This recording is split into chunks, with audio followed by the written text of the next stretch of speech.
Je vais quand même. Donc on a dit qu'on commençait à 21h30. On va attendre un petit peu, 2-3 minutes, et on va démarrer sur cette fête extraordinaire de Rabbi Simon Bar Yochai, Lag BaOmer.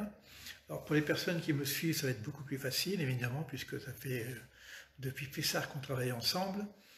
Et pour les personnes qui arrivent, je vais essayer d'être concis et de dire des choses qui puissent être explicites, puisqu'on va parler de Kabbale. Ouh là là, la Kabbale. La Kabbale dans tous ses états. Alors, et on va parler évidemment de Rabbi Simon Bar Yochai. On va parler de cette période que nous vivons de confinement, qui peut être pour nous une opportunité extraordinaire. Et je vais prendre des différents enseignements que j'ai pu recevoir ici, puisque, à qui est-ce qui est là? Je vois des trucs. Bon. Alors, vraiment, moi, je ne suis pas du tout technicien. Coucou Solange, merci. Ok. Alors, l'objectif, hein, donc, je vous donne un petit peu le programme, et puis en même temps, savoir où on en est. D'un côté, par un groupe avec qui on travaille depuis Pessah, c'est-à-dire qu'on a travaillé sur l'Omer. Et évidemment, quand on compte l'Omer, on sait que c'est un rapport avec l'arbre de vie. Alors, pour ceux qui ne savent pas ce que c'est l'arbre de vie, vraiment désolé, mais les séphirotes, etc. On va parler des... je vais en parler un petit peu quand même, hein, pour les personnes qui ne connaissent pas du tout. Parce que je vais quand même expliquer qu'est-ce qui se passe ce jour-là particulier, qui est le 33e jour de l'Omer.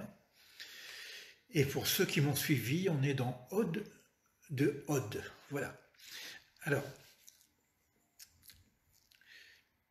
qu'est-ce qui se passe pendant cette période entre Pessah et Shavuot? Il y a donc 7 semaines, et ces 7 semaines correspondent au niveau de l'arbre des séphirotes aux 7 séphirotes inférieures. Alors,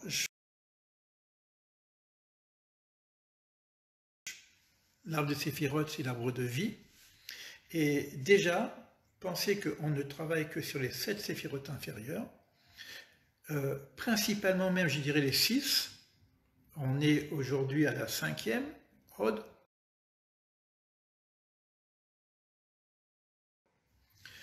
Et c'est ces 6, une fois qu'elles sont complètes, qu'elles peuvent se mettre en relation avec la 7e et construire la 7e. Compagnonnage de soi. Compagnonnage de soi. Bon, j'espère que tout va bien. Je vais enlever ma petite veste parce que je suis sorti tout à l'heure.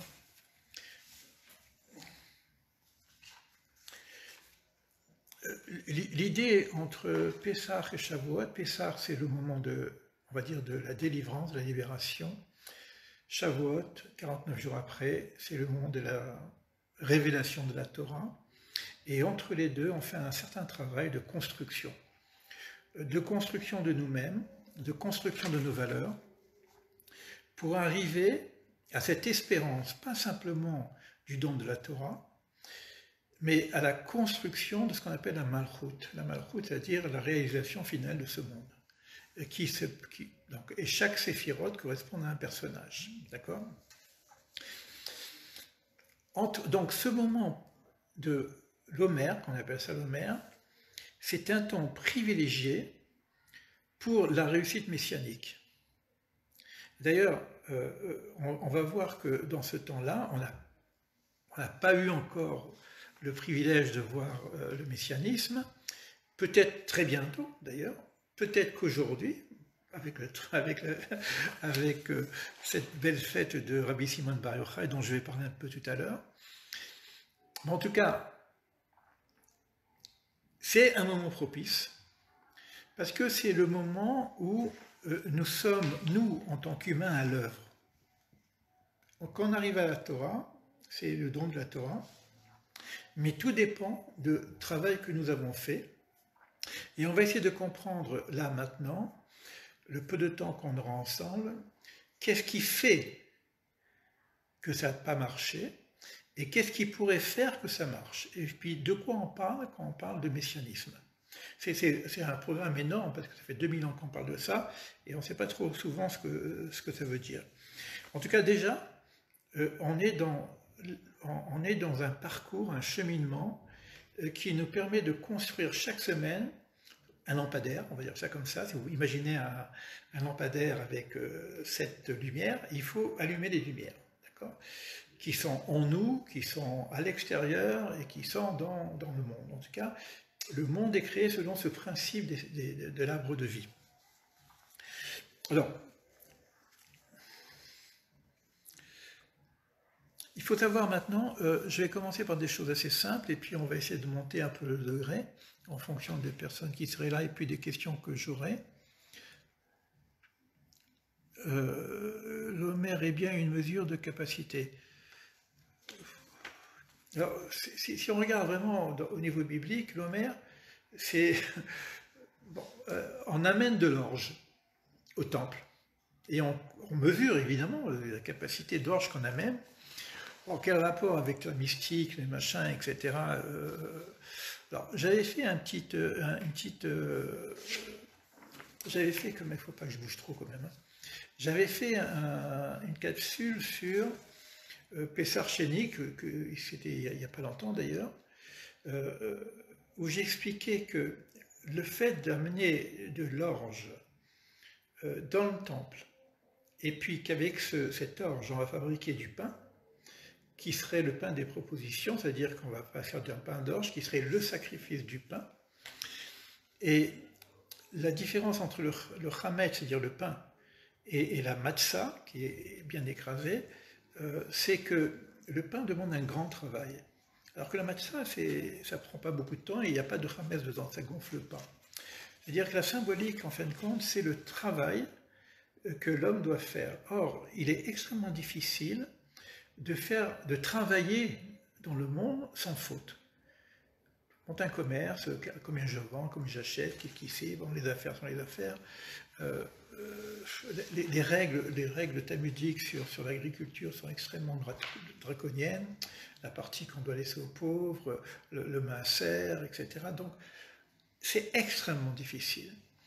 Par contre, ce don qu'on fait, cette mesure d'orge qu'on amène au temple, on va dire qu'on va amener un pain sans faute. Donc l'idée, c'est de pouvoir associer la partie matérielle qui est le pain, la partie spirituelle dans le sens où il y a une forme de réduction de l'ego qui est la matzah, et ensemble, entre la matière matérielle et spirituelle, nous allons pouvoir réaliser ce monde. Ce monde ne peut pas être simplement, et on va parler de ça parce que c'est extrêmement important, ce monde ne peut pas être simplement un monde matériel, et il ne peut pas être non plus un monde spirituel. Alors, dès qu'on parle du mot spirituel, on ne sait pas trop ce qu'on dit. De la même façon, quand on parle de matériel, on ne sait pas trop ce qu'on dit, parce qu'est-ce que vraiment le matériel existe concrètement, et qu'est-ce que le spirituel? C'est la même chose quand on va parler de Kabbale.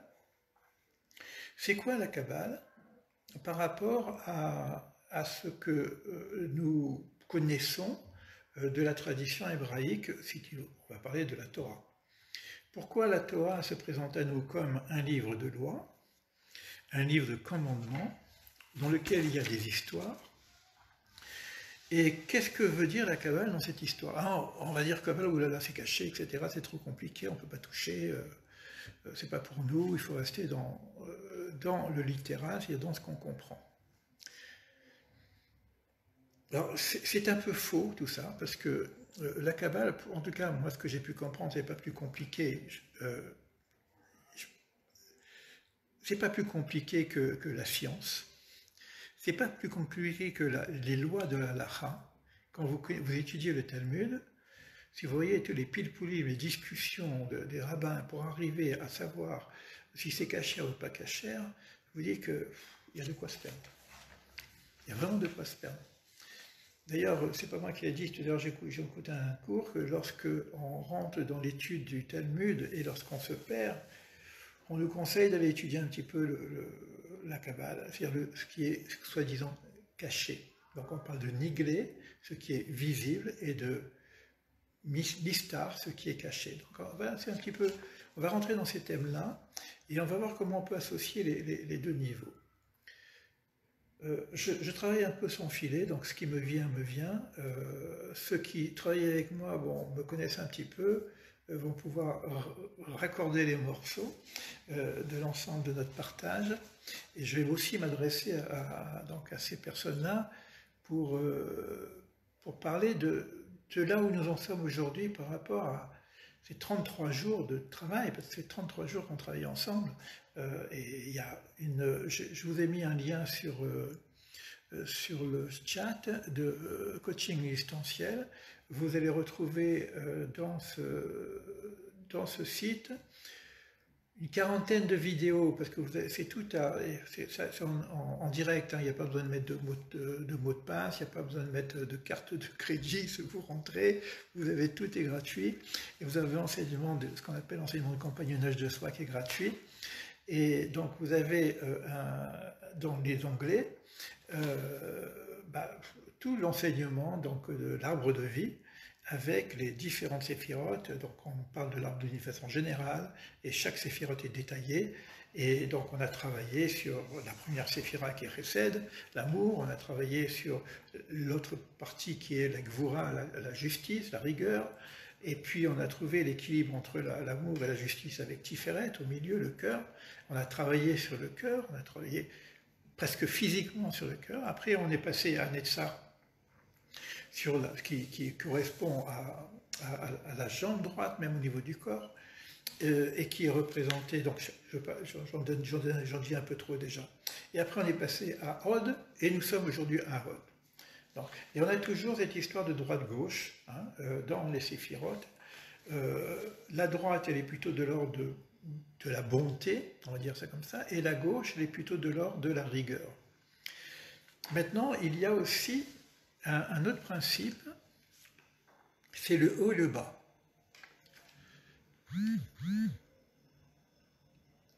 Il n'y a plus rien sur YouTube. Comment ça fait qu'il n'y a plus rien sur YouTube? Je ne comprends rien.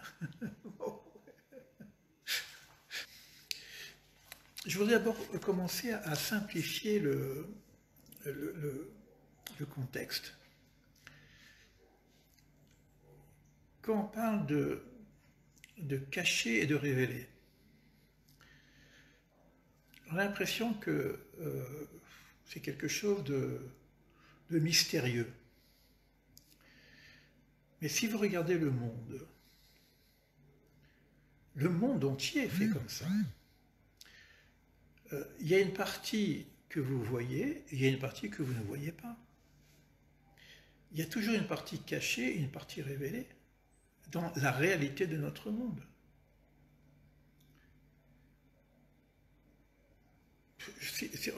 Voilà, là vous voyez quoi?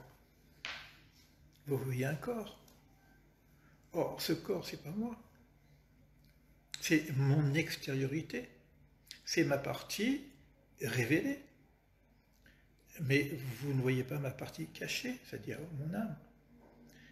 Je dirais même à l'intérieur de nous-mêmes, de notre pensée, de notre connaissance de nous-mêmes, il y a une partie qu'on connaît de nous-mêmes, et il y a une partie qui est cachée, qu'on appelle l'inconscient. Vous prenez un fruit, vous le regardez, vous voyez qu'il y a une partie extérieure, une partie intérieure. Vous prenez un arbre, vous voyez qu'il y a une écorce, et puis à l'intérieur il y a de la sève. Toute chose est faite avec ce qu'on appelle dans la Kabbale or et keli, lumière et récipient. C'est-à-dire qu'il ne peut pas y avoir d'existence sans l'essence, mais il ne peut pas y avoir de manifestation de l'essence sans l'existence, sans la couverture, sans le corps, sans la partie qui habille l'essence. L'essence, elle est immatérielle, donc elle ne peut pas s'exprimer. Mon essence, vous ne pouvez pas la voir s'il n'y a pas un corps qui vous parle. Et c'est à travers le langage et les échanges que je vais faire avec vous que vous allez avoir peut-être une idée de ma personnalité. Et encore, si c'est ma personnalité, les bénalités, on va essayer de la réveiller, cette personne. D'accord? Donc il y a une personnalité, c'est-à-dire une partie même de notre personnalité qui est encore extérieure, visible, mais il y a une partie invisible, c'est notre âme. Et lorsque l'âme s'en va, regardez, c'est impossible de regarder une personne morte parce on voit bien qu'il n'y a plus de lumière, il n'y a plus rien, il n'y a plus d'expression. Et ça, on le retrouve d'une façon classique. Hein. C'est-à-dire que les choses n'existent que parce qu'il y a une force divine, qu'on appellerait la lumière, si on parle de Gouf et Neshama pour nous, on parle Or et Keli, lumière et récipient. Les choses n'existent que parce qu'il y a quelque chose à l'intérieur qui le fait vivre. Et on appelle ça la lumière, mais on appelle ça aussi la présence divine. C'est l'être qui fait être que nous pouvons être. Alors, après, je vais répondre aux questions au fur et à mesure. Je vais essayer de laisser ma parole s'envoler un petit peu.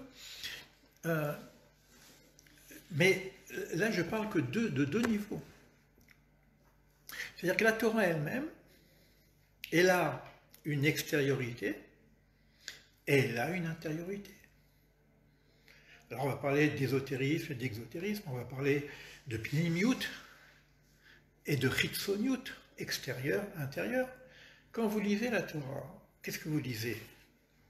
Vous lisez une histoire. Mais est-ce que l'histoire, c'est la Torah? Et puisqu'on parle de Rabbi Shimon Bar Yochai, qui nous a écrit le Zohar, qui est le texte le plus intérieur, on va dire, la lumière, Zohar, de la Torah, parce que c'est la même chose. Hein. Vous avez d'un côté l'histoire de la Torah et une autre façon de raconter la même chose, mais selon les principes kabbalistiques, selon l'intériorité. Et Rabbi Shimon Bar Yochai nous dit, il a gardé ce thème-là parce qu'on va voir qu'on va pouvoir l'appliquer à tout notre échange d'aujourd'hui. Dieu nous préserve de penser que la Torah, c'est un livre d'histoire. Et je pourrais, moi, rajouter derrière lui, Dieu nous préserve de penser que la Torah, ce n'est qu'un livre de loi.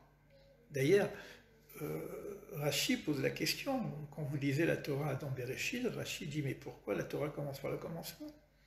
Parce que si c'était un livre de loi, c'est un livre de commandement, etc., autant commencer par ce mois-ci sera pour vous le premier des mois, à Pâques, et à ce moment-là où on commence à parler vraiment des lois du judaïsme. C'est quoi toute cette introduction de Bereshit, Adam et Ève, le déluge, Noé avec son jardin, son arche, etc. Alors, c'est pas une histoire vraiment. C'est une histoire. Cette histoire peut nous aider à comprendre le sens de la création. Mon maître, qui s'appelle Manitou, à la Vachalom, le Rav Léon Askenazi, va développer cette partie historique en faisant l'historiosophie. C'est-à-dire qu'il va dire que cette histoire n'est pas simplement une histoire ancienne, c'est l'histoire du sens. Et ce qui s'est passé, c'est quelque chose qui peut aussi revenir par cycle. On dit, c'est que, moi j'ai plus le terme en hébreu vraiment, Simana Avot, Simana Banim, comme ça, que l'histoire des pères, c'est un signe pour l'histoire des enfants. C'est-à-dire qu'on pourrait regarder, et d'ailleurs c'est intéressant par rapport à l'Akbar Omer, et par rapport à ce qu'on vit aujourd'hui avec le confinement, etc., on pourrait regarder l'histoire biblique et on peut découvrir que c'est un cycle qui revient et on pourrait donc comprendre en fin de compte ce que je vis aujourd'hui à la lecture du parcours biblique. Quand j'étudiais avec Manitou, il y a un bon moment, on prenait le journal pour savoir connaître l'événement et on prenait la paracha de la semaine et on disait regarde ce que la Torah dit et regardez ce qu'on est en train de vivre. D'accord? Et aujourd'hui, avec ce confinement, regardez le nombre de conférences de partout, la Torah elle explose de partout. Bon, je sais pas, il y a des personnes qui viennent ici pour me voir qui ne me connaissent pas, mais vous avez des propositions énormes. Des kabbalistes qui parlent maintenant, qui expliquent, et pour essayer de trouver le lien, etc., avec l'histoire. Mais le Zohar dit, le Rabbi Shimon Bar Yochai dit, malheur, si on pense que ce n'est qu'un livre d'histoire. Pourquoi? Parce que l'histoire, c'est ce qui est visible. Alors, Rabbi Shimon dit, l'histoire, ce n'est que le vêtement. Parce que le vêtement est visible. Là, évidemment, vous voyez mon vêtement. C'est l'histoire. C'est-à-dire, je peux changer de chemise, donc je vais avoir une autre histoire. Shabbat, je vais me changer, je vais avoir une autre histoire. Le vêtement, c'est aussi le fonctionnement qu'on a. Souvent, bon, on n'habille pas le moine, mais oui, si, ça fait un peu le moine. Mais le vêtement cache un corps. Donc, le corps, vous ne le voyez pas. Déjà, je parle du corps, hein, physique. Hein. Donc, il y a un vêtement et il y a un corps. Alors, au niveau de la Torah, c'est quoi le corps? On va parler du corpus. Le corpus, c'est-à-dire, au-delà de l'histoire, je vais apprendre, comme je viens de le dire, l'historiosophie, je vais apprendre du sens, et puis je vais apprendre les lois. Donc, je vais apprendre la Gemara, donc je vais apprendre la Mishnah. Donc, il va y avoir un niveau de la Torah qui va m'amener à un enseignement de morale, d'éthique, et qui me permet de savoir comment vivre dans ce monde. Ça, c'est un premier niveau. Maintenant, Zohar dit, il rajoute, mais le corps n'est qu'un corps. Il y a aussi l'âme du corps. Alors ça veut dire que si vous regardez notre propre personnalité, si je veux faire un travail sur moi-même, je vais faire attention d'être bien habillé. C'est normal. Je vais faire attention d'avoir un corps qui est en bonne santé. C'est normal. Mais autant mon habit que mon corps, d'après le Qoheleth, et pas d'après Qoheleth, d'après tout le monde le sait, c'est éphémère. Ça va disparaître. Donc ça tient un jour. L'histoire, regardez les histoires que vous avez eues, l'histoire que j'ai eue, l'histoire que nous avons. Il y a 10 ans, la tête comme ça, et puis paf, c'est fini, on passe à autre chose. Aujourd'hui, je suis embêté par rapport à quelque chose d'aujourd'hui, mais ça veut dire que ça passe. Et les soucis que j'avais il y a 10 ans, c'est vraiment... c'est loin par rapport à ce que je vis aujourd'hui. Et qu'est-ce que c'est demain? Je ne sais pas. Alors ça veut dire quoi? Ça veut dire que je ne suis pas simplement un corps, et que la Torah, c'est pas simplement un habit, c'est pas simplement un corps, c'est aussi une âme. Donc il y a l'âme de la Torah. Et cette âme, on ne la voit pas vraiment. Mais ça ne veut pas dire que, quand on dit qu'elle est cachée, ça ne veut pas dire que c'est un mystère. Et souvent, lorsqu'on a des enseignements sur la fonction de l'âme, je vous dis sincèrement, hein, moi j'ai étudié les deux parties, hein, c'est des fois plus facile. Ça semble beaucoup plus léger. Je ne parle pas de tous les trucs balistiques et machin. Non, je parle des choses... par exemple, la psychologie, regardez, on va prendre l'extériorité, le plus extérieur, la peau. Regardez, les dermatologues, qu'est-ce qu'il faut qu'ils apprennent pour comprendre ce qui se passe au niveau de la peau?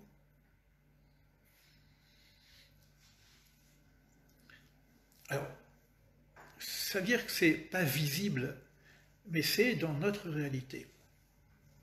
Alors ça veut dire en même temps que si je reste qu'à l'extériorité, il me manque quelque chose. Et si je reste qu'à l'intériorité, il me manque quelque chose. D'où la nécessité de travailler une forme d'association entre le principe de l'intériorité et le principe de l'extériorité. On appelle ça l'unité. Le Zohar va un peu plus loin, il va dire, mais l'âme n'est que l'âme. C'est-à-dire, l'âme, c'est mon âme. Mais il y a aussi l'âme de l'âme. D'accord? Alors, ça veut dire quoi au niveau de la Torah? Ça veut dire qu'il y a 4 niveaux d'interprétation de la Torah. On a un niveau qu'on appelle le pardes, d'ailleurs les 4. On a un niveau qui s'appelle le pshat, le littéral. Un niveau qu'on appelle le remez, l'allusif par rapport au littéral. Un niveau qu'on appelle le drash, une forme d'approfondissement, où on raconte à nouveau l'histoire, mais d'une autre façon, comme un conte de fées d'ailleurs. Mais l'idée est d'aller un peu plus loin que la partie visible.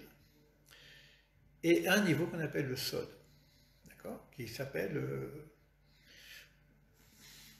on peut dire la Kabbale, d'accord. Mais tout ça, quand je réunis les 4 niveaux, ça fait le pardes, paradis, ça fait le 5e niveau. Et l'idée, c'est la réunification des 5 niveaux. C'est-à-dire qu'il faudrait être capable de comprendre mon extériorité et le rapport avec mon intériorité. Et toute la Torah va se promener dans ces 2 niveaux. Quand on parle de l'arbre de vie, on a aussi ce principe où il y a des droites-gauches. Droite, c'est l'amour, gauche, la rigueur. Et tout le principe qu'on va essayer de faire avec l'arbre de vie, c'est de réunifier les tendances pour trouver l'harmonie entre les deux. Chesed, Gvura, Tiferet. Vous voyez? Netzar, Od, Yesod. En haut, au-dessus, Chochma, Bina, Da'at. Donc on a aussi cette notion dans la Kabbale de faire en sorte d'équilibrer les tendances. Excusez-moi. Et la fumée un petit peu, elle me prend le nez. Ils ont fait des barbecues dehors et c'est pour ça qu'on a acheté. J'ai laissé la porte ouverte, il y a de la fumée qui est rentrée, mais ça ne se voit pas ici, c'est bien. Ça ne se voit pas du côté Facebook, ça se voit bien ici. Bon, c'est pas grave. Alors, c'est-à-dire, un des essentiels de la Kabbale, donc de ces états, c'est justement de réunir ces états pour parler d'unicité, d'unité. D'accord ? Alors maintenant, je vais vous parler d'une autre chose au niveau d'une autre façon d'équilibrer. On a parlé de l'équilibre droite-gauche. J'espère qu'il y a des personnes qui m'ont suivi un petit peu, parce que